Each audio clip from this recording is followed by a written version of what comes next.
কুরবানি না দিয়ে কুরবানির টাকা দান করে দিলে ওই সওয়াব পাওয়া যাবে কিনা, এই প্রশ্নগুলো কিন্তু আমরা আগে শুনতাম না।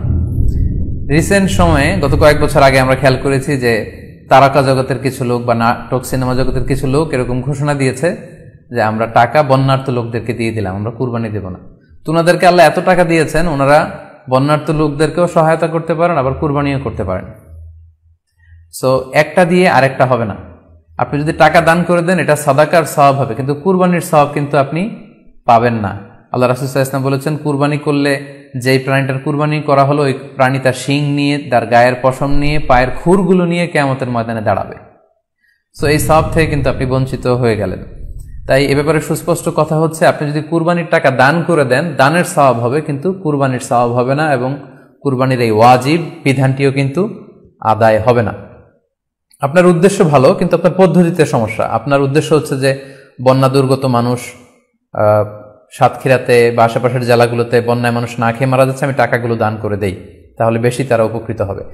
আমি বলবো যে আপনার যদি সামর্থ্য থাকে সেক্ষেত্রে আপনি বন্যার্থ লোকদেরকে দানও করেন, পাশাপাশি কুরবানিও করেন, দুই জিনিস। অথবা আপনি যদি শুধু কুরবানি করতে চান সেটাও আপনি করতে পারেন। আপনি কুরবানি করবেন, এতে করে কিন্তু আপনি যে দান করতে চান আপনার এই পারপাসটাও কিন্তু সার্ভ হবে। কিন্তু কুরবানির টাকা দান করে দিলে কখনো কুরবানি আদায় হবে না। আপনি যদি কুরবানি করেন এক্ষেত্রেও কিন্তু দরিদ্র জনগোষ্ঠীর বিশাল স্বার্থ এখানে আছে, কারণ বছরের একটা দীর্ঘ সময় ধরে এই সুবিধাবঞ্চিত মানুষগুলো কিন্তু আমিষের অভাবে তারা ভোগে, পুষ্টিহীনতায় ভোগে। তারা এমনও অনেক ফ্যামিলি আছে বছরে শুধু এই কুরবানির সময় এই মৌসুমটাতে তারা কিছু গোশত খেতে পারে। সো তাদের মধ্যে আপনি কুরবানি করে এই গোশত বিতরণ করতে পারেন। সো এই কোভিড-19 পিরিয়ডে আমাদের উচিত বেশি বেশি কুরবানি করা, কুরবানি করে এই অভুক্ত মানুষদের ঘরে ঘরে কুরবানির গোশত পৌঁছে দেয়া। তাহলে আপনি কুরবানির মাধ্যমে কিন্তু এই গোশত বিতরণ করে তাদের সহায়তা করতে পারলেন। পাশাপাশি যারা খামারি আছে, আপনি কুরবানি করলে এই তাই খামারিদের এই ব্যবসা প্রসেসেও কিন্তু আপনি অংশগ্রহণ করলেন। আপনি তাদের ব্যবসাতে, আল্লাহ তাআলা সুদকে হারাম করেছেন, ব্যবসাকে হালাল করেছেন, তাহলে ব্যবসার মতো একটা চমৎকার কাজেও আপনি সহায়তা করলেন কুরবানির মধ্য দিয়ে। আরো একটা গুরুত্বপূর্ণ বিষয় হচ্ছে, আমাদের গ্রাম বাংলায় কিন্তু আমাদের অনেক গরিব লোকজন আছে বা মা বোনেরা আছে যারা সারা বছর ব্যাপী ছাগল পালে এই আশায় যে কুরবানির সময় ছাগলটাকে বিক্রি করবে, অথবা গরু পালে।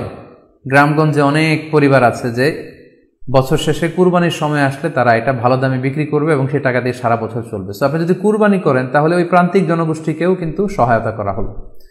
পাশাপাশি কুরবানির এই সময়গুলোতে হাজার হাজার কসাইদের একটা জীবিকার ব্যবস্থা হয়। তারা গরু জবাই করে, চামড়া খোলে, গোশত কাটে।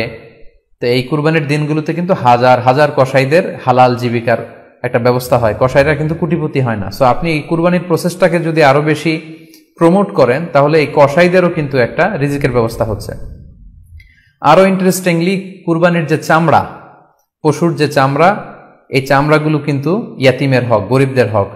সো আপনি কুরবানির চামড়া বিক্রি যদি করে দেন, চামড়া চাইলে আপনি ব্যবহার করতে পারেন, অথবা বিক্রি করলে এটা কিন্তু ইয়াতিমখানাতে, মাদ্রাসাগুলোতে, অভাবী মানুষদেরকে এই দামটা কিন্তু দিয়ে দিতে হয়। ফলে কুরবানির এই চামড়া থেকে কিন্তু মাদ্রাসাগুলো বা ইয়াতিম ছাত্রছাত্রীরা উপকৃত হচ্ছে। তাহলে এখানে অনেক বিষয় জড়িত। যদিও বর্তমান সময়ে চামড়া শিল্প ধ্বংস করার একটা বিশাল পায়তারা চলছে, চামড়ার দাম পড়ে যাচ্ছে। তো আমরা যদি কুরবানি না দেই আমাদের চামড়া শিল্প হুমকির মুখে পড়বে। এবং এই যে হাজার হাজার মাদ্রাসা এবং এতিমখানা আছে যাদের একটা বড় ইনকামের বা আয়ের উৎস হচ্ছে কুরবানির সময় এই চামড়ার টাকা।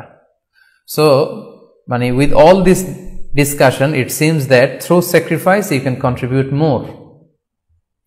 আপনি যদি কুরবানি করেন এবং এটা যদি বেশি বেশি করেন তাহলে আপনি যে চাচ্ছেন অসহায় মানুষদেরকে সহায়তা করতে, এটা আরো বেশি বেশি করা হলো, বেশি বেশি করা হলো। তাদেরকে গোশত বিতরণ করে আপনি সহায়তা করলেন, খামারিদেরকে ব্যবসার ক্ষেত্রে সহযোগিতা করলেন, গ্রামের যে নারীরা ছাগল পাললো, গরু পাললো তাদের সহায়তা করলেন, কসাইদের হালাল জীবিকার জন্য সহযোগিতা করলেন, মাদ্রাসার ইয়েতিম ছাত্রদেরকে আপনি সহায়তা করলেন। সো আমি বলবো যে কখনো এই ভুল সিদ্ধান্ত নেবেন না যে কুরবানির টাকা আমি দান করে দেব না। আপনি কুরবানি করবেন, এতে আপনার কুরবানির ওয়াজিবও আদায় হবে, গরিবদেরকে সহযোগিতাও করা হবে। সেক্ষেত্রে যদি আপনি স্বাস্থ্য ঝুঁকি মনে করেন সেক্ষেত্রে আপনি সরাসরি হাটে যেতে না চাইলে অনলাইনে গরু ক্রয় করতে পারেন। আরো একটি সহজ পদ্ধতি আছে, সেটা হচ্ছে যারা শহুরে জীবনযাপন করছেন, শহরে আছেন, তারা চাইলে কিন্তু আপনার গ্রামের আত্মীয় স্বজনদের কাছে আপনার টাকা পাঠিয়ে দিয়ে কুরবানি আদায় করতে পারেন।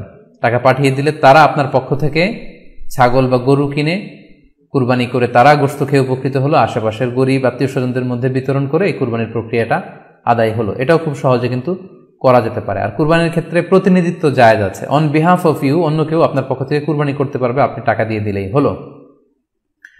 আর যারা হাটে যে নিজে দেখে শুনে গরু ছাগল কিনে এনে নিজে কুরবানি করে সব ব্যবস্থাপনা করতে পারবেন, আয়োজন করতে পারবেন, সেটা সবচাইতে ভালো। সেটা তো নূরুন আলা নূর, এটা নিয়ে কোনো কথা নেই। আশা করি কুরবানির টাকা দিয়ে দিলে কুরবানি আদায় হবে কিনা এই ব্যাপারটিও আপনারা বুঝতে পেরেছেন।